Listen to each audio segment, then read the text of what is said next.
இது மகிமை நேரம். பிதாவாகிய தேவனாலும் கர்த்தராகிய இயேசு கிறிஸ்துவினாலும் உங்கள் எல்லாருக்கும் கிருபையும் இரக்கமும் சமாதானமும் உண்டாவதாக. மறுபடியுமாக நம்மை சந்திக்க செய்த தேவாதி தேவனுக்கு சகல துதியும் கனமும் மகிமையும் உண்டாகட்டும். வழக்கம் போல ஜெபம் செய்துவிட்டு நம்ம சர்வ வல்லமையுள்ள எங்கள் நல்ல தகப்பனே, இந்த நல்ல நாளுக்காக உம்மை நாங்கள் ஸ்தோத்திரிக்கிறோம்ப்பா.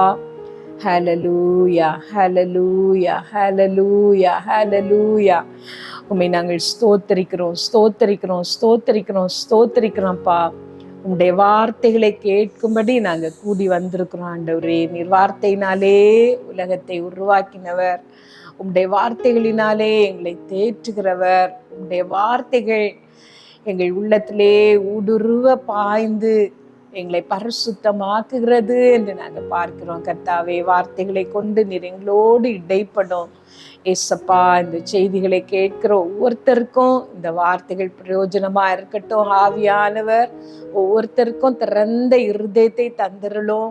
அதே போல கர்த்தாவே, இந்த வார்த்தைகளை சொல்லுகிற என்னையும் உம்முடைய பலத்தினாலும் உம்முடைய ஞானத்தினாலும் உம்முடைய பரிசுத்த ஆவியினாலும் நீர் பலப்படுத்தும். பேசுகிறவர் நீங்கள் அல்ல, உங்களில் இருக்கிற பிதாவின் ஆவியானவரே உங்களை கொண்டு பேசுகிறவர் என்று சொன்னீர். நான் உன் வாயோடே இருந்து நீ பேச வேண்டியதை உனக்கு போதிப்பேன் என்று சொன்னீர். ஆவியானவரே, நீர் எனக்கு உதவி செய்யும். இந்த வார்த்தைகள் இதை சொல்லுகிற எனக்கும் கேட்கிற எங்கள் எல்லாருக்கும் பிரயோஜனமா இருக்கும்படி இதை ஆசீர்வதித்து தாரோம். சகல துதியும் கனமும் மகிமையும் உமக்குரியது, அதை உமக்கே செலுத்துகிறோம். இயேசுவின் நாமத்துல கேட்கிறோம் பிதாவே, ஆமீன். இன்றைக்கு செய்திக்கு ஆதாரமாக நான் எடுத்துக்கொண்ட வேத வசனம் பிரசங்கி 12:1. நீ உன் வாலிப பிராயத்திலே உன் சிருஷ்டிகரை நினை, தீங்கு நாட்கள் வராததற்கு முன்னும் எனக்கு பிரியமானவைகள் அல்ல என்று நீ சொல்லும் வருஷங்கள் சேராததற்கு முன்னும். 7வது வசனம், இவ்விதமாய் மண்ணானது தான் முன்னிருந்த பூமிக்கு திரும்பி ஆவி தன்னை தந்த தேவனிடத்திற்கு மறுபடியும் போகாததற்கு முன்னும் அவரை உன் வாலிப பிராயத்திலே நினை. இந்த வாரத்தின் தொடர் செய்திகள் வாலிப பிள்ளைகளுக்கு, வாலிப பிராயத்திலே என்கிற தலைப்பிலே உங்களோடு கூட கர்த்தருடைய வார்த்தைகளை நான் பகிர்ந்து கொள்ளலாம் என்று நினைத்தேன். இதை கேட்கிற வாலிப பிள்ளைகள், உங்களுக்கு அருமையான மற்றவர்களை இதை கேட்க சொல்லுங்கள். அதே போல பெற்றோரும் உங்கள் பிள்ளைகளை இந்த செய்திகளை கேட்கும்படி நீங்கள் சொல்லுங்கள். வாலிப பருவம் வாழ்க்கையின் ஒரு நல்ல பருவம். நம்முடைய முழு வாழ்க்கையையும் நாம் எடுத்துக்கொண்டோமானால் இந்த வாலிப பிராயத்தை வாழ்க்கையின் பொற்காலம் என்று சொல்லலாம். சந்தோஷமாக உலகத்தை எதிர்கொள்ளுகிற பருவம் பிராயம்தான் இந்த வாலிப பிராயம். சின்ன வயதிலே ஒன்றும் அறியாதவர்களாக நாம் வளர்வோம். பெற்றோரின் கட்டுப்பாட்டிலே நம்முடைய ஆசிரியர்களுக்கு கீழ்ப்படிந்து இந்த உலகத்திலே நாம் இந்த உலக வாழ்க்கையை தொடங்கி நாம் வாழ தொடங்குவோம். ஆனால் இந்த வாலிப பருவம் வரும் பொழுது இந்த உலகத்தை எதிர்கொள்ள வேண்டிய ஒரு பொறுப்பு வாலிப பிள்ளைகளின் கரங்களிலே வருகிறது. இந்த உலகத்தின் காரியங்களை தெரிந்தெடுக்கிற, வாழ்க்கைக்கான காரியங்கள், வேலை, திருமணம், இப்படிப்பட்ட காரியங்களிலே தீர்மானங்களை எடுக்கிற ஒரு வயதிலே, வாலிபத்திலே நாம் வருகிறோம். இந்த வாலிப பருவம் வாழ்க்கையின் முக்கியமான ஒரு பருவம். இந்த வாலிப பருவத்திலே நாம் எடுக்கிற தீர்மானங்கள், இந்த வாலிப பிராயத்திலே நாம் செய்கிற காரியங்கள் நம்முடைய முழு வாழ்க்கையையும் நிர்ணயிக்கும்.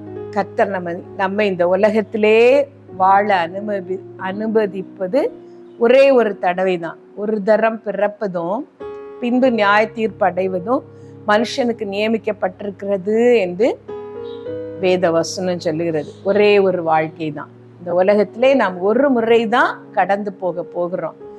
ஏனோ தானோ என்று வாழும்படியாக கர்த்தர் நம்மை சிருஷ்டிக்கவில்லை. இந்த வாழ்க்கையை பற்றி நாம் கடைசியிலே அவருக்கு கணக்கு ஒப்புவிக்க வேண்டும் என்று வேதவசனம் சொல்லுகிறது.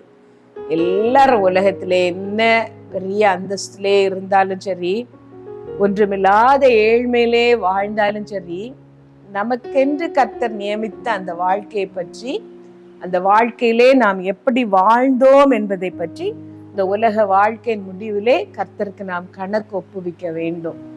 இந்த வாழ்க்கையை முழுவதும் வீணடித்து விடலாம், நமக்கு விருப்பமானதை மாத்திரம் செய்துவிட்டு கடைசியிலே கர்த்தரிடத்திலே போய் நிற்கும் பொழுது ஒன்றுமில்லாதவர்களாக நாம் நிற்கலாம். இல்லை, கர்த்தர் நமக்கு தந்த இந்த வாழ்க்கையை அவருக்கு பிரியமானபடி பிரயோஜனமாக நாம் செலவழித்து விட்டு நல்லது உத்தமமும் உண்மையும் உள்ள ஊழியக்காரனே, நல்லது உத்தமமும் உண்மையும் உள்ள ஊழியக்காரியே என்று கர்த்தர் அழைப்பதற்கு தகுதி உள்ளவர்களாக அவர் முன்பாக போய் நிற்கலாம்.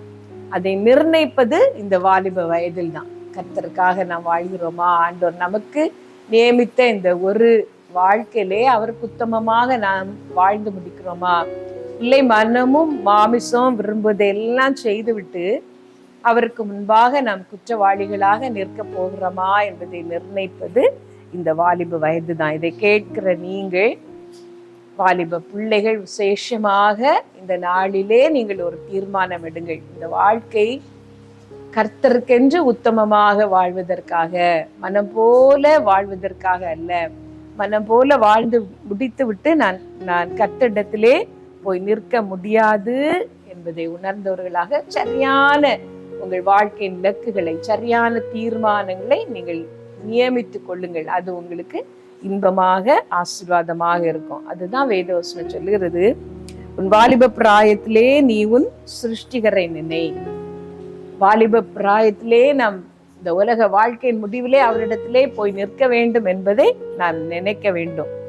அவருக்குரிய ஒரு உத்தமமான வாழ்க்கையாக நம்முடைய வாழ்க்கை இருக்க வேண்டும். வாழ்நாள் எல்லாம் வீணாளாக செலவழித்து விட்டு கடைசியிலே அவர் முன்பாக நிற்க முடியாதபடி நாம் தவிக்காதபடிக்கு கர்த்தருக்கென்று உத்தமமாக வாழும்படி, இந்த வாழ்க்கையை வீணடிக்காமல் இருக்கும்படி வேதம் நமக்கு என்ன ஆலோசனைகள் சொல்லுகிறது என்பதை பற்றி இந்த வாரத்திலே நாம் தியானிக்க போகிறோம். இதை கேட்கிற வாலிப பிள்ளைகள் ஒரு தடவை யோசித்து பாருங்கள். உங்கள் வாழ்க்கை இதுவரைக்கும் நீங்கள் எப்படி வாழ்ந்திருக்கிறீர்கள், இதுவரைக்கும் உங்கள் வாழ்க்கை எப்படி இருந்தது, இனி உங்களுக்கு முன்னால் இருக்க போகிற அந்த எதிர்காலத்திலே நீங்கள் எதை தெரிந்து கொள்ள போகிறீர்கள்? உலகத்துக்காக மனுஷருக்காக வாழ்வதை தெரிந்து கொள்ள போகிறீர்களா, இல்லை இந்த வாழ்க்கையை பிரயோஜனமாக கர்த்தர் விரும்புகிற வண்ணம் வாழ்ந்து அவருக்கு முன்பாக நிற்க தகுதியாய் இருக்கும்படி பிரயோஜனப்படுத்த போகிறீர்களா? இதை நிர்ணயிப்பது உங்கள் கரத்திலே தான் இருக்கிறது.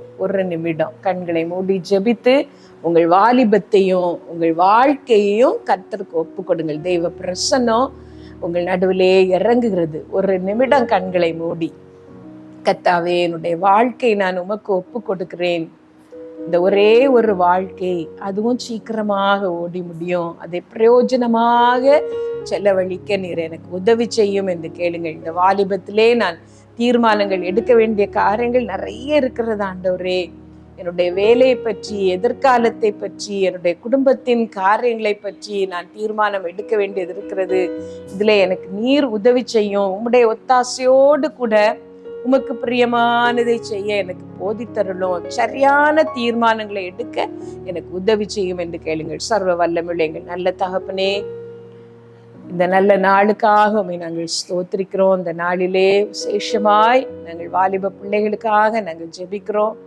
வாலிப பிள்ளைகள் வாழ்க்கையின் வாலிபத்தை வீணடித்து விடாதபடிக்கு, வாழ்க்கை முழுவதையும் வீணாய் செலவழித்து விடாதபடிக்கு சரியான தீர்மானங்களை எடுக்கவும், வாழ்க்கையை உமக்காக ஆதாயப்படுத்தவும் கர்த்தாவே ஒவ்வொரு பிள்ளைகளுக்கும் நீர் உதவி செய்யும். இந்த வாரத்தின் தொடர் செய்திகளை நீர் ஆசீர்வதித்து தாரும். இயேசு நாமத்துல ஜெபிக்கிறோம் ஜீவனுள்ள எங்கள் நல்ல பிதாவே, ஆமென்.